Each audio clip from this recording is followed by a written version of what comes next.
Alright, YouTube, regardless of what kind of media you're tuned into, or no media at all and just, social media, Twitter or whatever, you probably have heard the case about this Bowe Bergdahl individual, prisoner of war in Afghanistan, 5 years, supposedly prisoner of war. It's become a little bit more fuzzy today on that detail. Uh, you know, in Afghanistan, supposedly either goes AWOL on base or goes off base for some unknown reason, either goes off with the Taliban or gets captured by the Taliban. It's not entirely clear yet. Uh, Congress is promising hearings on this yesterday when he was first released. People were largely positive about it. Of course, people were still concerned that 5 Taliban members had been released for this one POW, so-called, at the time. But people were largely positive about the story anyway, because at least this individual was home, he was safe, people were happy, they were like, oh, finally, let's get the fuck out of Afghanistan because it's a hellhole. Today we learned some new inexplicable things that make the entire story look like a fluff piece. It did seem strange that this was done specifically right as the VA scandal started to pick up. First, we learned supposedly that this Bergdahl individual, in his 5 years of so-called captivity, if that's indeed what it is, lost all command of the English language and now only speaks Arabic, for which reason his father issued part of his statement in Arabic at the Rose Garden when his parents were up there, which struck everyone as enormously strange. It's an unprecedented, very weird thing to do. It makes no sense. He was talking about, praise Allah the most merciful or some shit, Islamic shit like that. This struck people as strange. Even Obama looked like he winced when he said that, by the way, which I think is hilarious. We learned that, and as far as I know, that's the only case of a person who hasn't been, struck by lightning or shot in the head, who's suddenly lost all of their linguistic faculties in that way. It doesn't make sense. It strikes me as slightly fishy, but the whole case is more fishy here, because I'm wondering what the rationale was for releasing 5 members of the Taliban. These aren't, by the way, these aren't simply people that are suspected of sort of maybe being terrorist friendly, or, they posted bomb-making materials online, or they trolled the Jew chat room and they used names like Durga Jihad 2001 or any of this. These are Taliban members. These are actual militants. These are people recognized in their hierarchy within the Afghan Taliban. And 5 of them were released for this one prisoner of war. It makes it seem like Obama thought it was important, primarily as a distraction from the VA scandal. That's what others have said. I agree with them. I think that the timing was specifically used for this reason. I think Obama took a gamble here, essentially, and said, well, this will be good for our approval. It'll get the soldiers' morale up and so forth as we're transitioning out of Afghanistan. And specifically, I think another reason is because, of course, the new revelations, the NSA spying on every phone call made to and from Afghanistan in real time and archiving the actual content of the call, not just metadata. I think Karzai was furious when he learned that and probably forced his hand on this deal.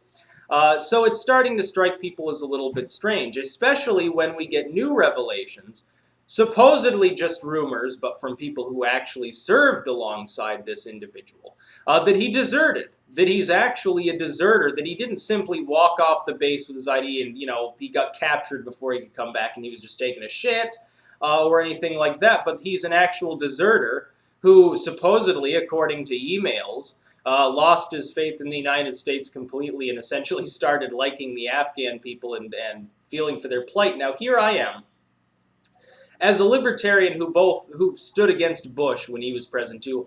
I was against going into these countries. Iraq was an extraordinarily bad idea. Even Dick Cheney himself came out, by the way, before Bush dragged us in there and said it would be a cesspit, it would be a mire. We'd be wading into, a multi-year struggle from which we might never truly emerge. It would make things worse, and then we went in anyway. And Afghanistan was the same way. We seem to have gone in there primarily to prevent the Russians from co-opting certain militant groups, and to control opium trade. That seems to be the only reason we were there. So I can understand the rationale of somebody who joined the service, goes over there, and realizes what they're doing in their mind is wrong. But the proper time to be a conscientious objector is before you sign up, not once you're already on the base, and you don't simply wander off the base aimlessly without your weapon, knowing full well that you're in a zone where there are probably militants active, and then act all surprised when you get dragged off. It sounds like there was a very real possibility that the individual that we just traded 5 Taliban fighters for was actually some sort of dissident and has become, fanaticized by jihadists. It's possible that that's the case. I don't really care because at this point we're the ones funding the jihadists again anyway. So it really makes no difference from a foreign policy perspective. But the entire thing just is completely fishy. Why the timing? And why wasn't Congress notified? Obama broke the law, by the way, by not notifying Congress. In the description, you'll find a video where Carney last year himself comes out and says that this exact action, the negotiation for this individual's release, for Bergdahl's release, would not happen without notifying Congress because it's the law. Well, I guess Carney was lying because he went ahead with it anyway. Obama did. It had to have gotten his direct approval, by the way. This is an impeachable offense that not only is probably related to Obama and he knew about, but had to have had his signature on it. He's the only one who could have signed off on this specific deal, or else given that ability to somebody else to take the fall for him. He didn't notify Congress. He broke federal law.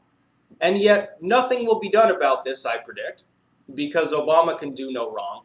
However, there is a little glimmer of hope, because even CNN's calling this out as remarkably fishy, which exactly it is. That it would happen so close after the VA scandal cracks wide open.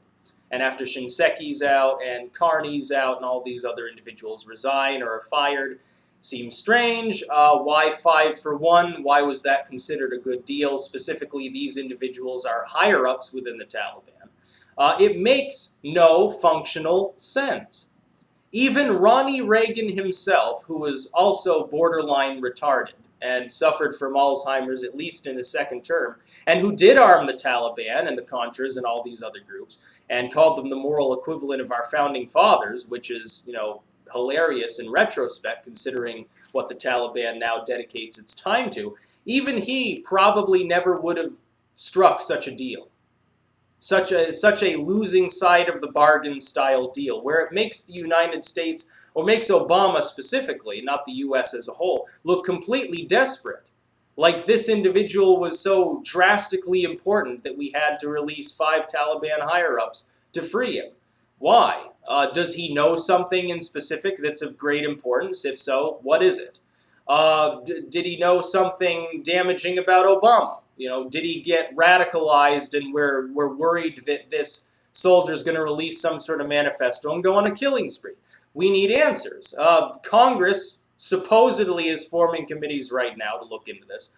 I've lost all hope in them because they're completely spineless. They were on the NSA, they were on the AP scandal, they were on the IRS scandal, they are on Benghazi. They just ask the same questions over and over without any real investigation going on. Eventually you lose faith in these people. The entire theme surrounding this deal is the purest form of fishy that you could possibly imagine. The timing, the circumstances, the deal itself that was made, the Rose Garden speech given by his father, everything smacks of absolute weirdness. And yet there's still a subset of the population that buys into the left-right bullshit that I left behind years ago, that I think an increasing number of people have, that will say Obama did no wrong. These Republicans would just rather let him rot. Well, it remains to be seen whether he really deserved to be released. He might have been working with these Taliban individuals for all we know. And it's becoming increasingly possible that that's the case. If that happens, that would be hilarious, because then we just freed 5 militants and got another militant for free.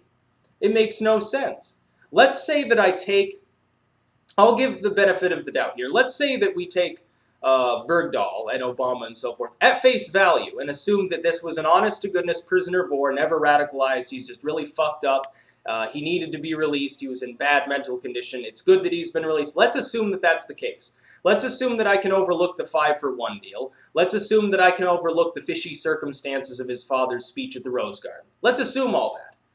He still failed to notify Congress and still broke federal law. Even if we had gotten him and every other POW around the world, from North Korea and all these countries, if they have any POWs, even if we had gotten all that and we had struck a deal where these groups would give us $1 trillion in exchange for these 5 Taliban fighters, or let's say that we let go of the semi-retarded cousin of Osama bin Laden in exchange for $1 trillion, our POW, here's 10 tanks returned that we captured, here's some oil fields, we'll give you everything.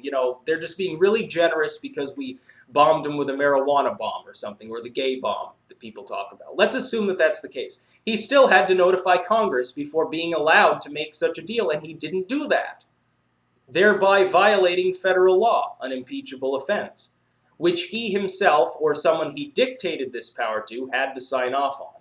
It's the silver bullet. Really, if you wanted to prosecute, if Congress was actually interested in more than simply bickering and wagging their dicks around, if they were actually interested in upholding the law, they could impeach Obama and have him resign right now, because they've got that information already. He clearly broke the law that Congress made.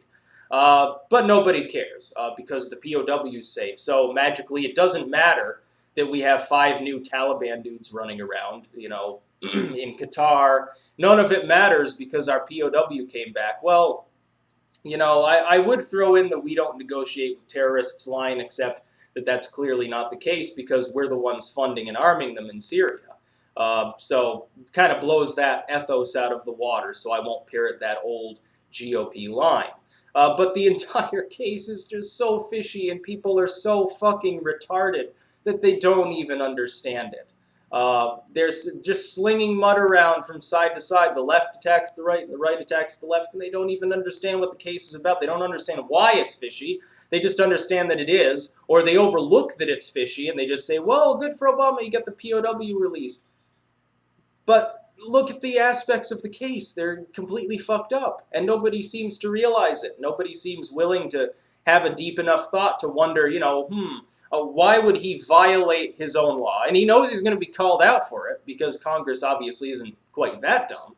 He knew that he was going to get flack for that. He knew he was going to get flack for releasing 5-for-1. He knew he was probably going to get called out for the Islamic speech on the Rose Garden, and yet he still went ahead with it anyway. So the question we need to ask is, why specifically was he willing to take so much heat for one supposed POW? If ever there was something that you could convince me actually included an aspect of a legitimate government conspiracy, this would probably be it. The entire case is fucked up beyond belief, and there are actually people who don't seem to realize that. It's rather sad. But that's about all. I will put that link in the description to Carney's speech from last year. Peace out.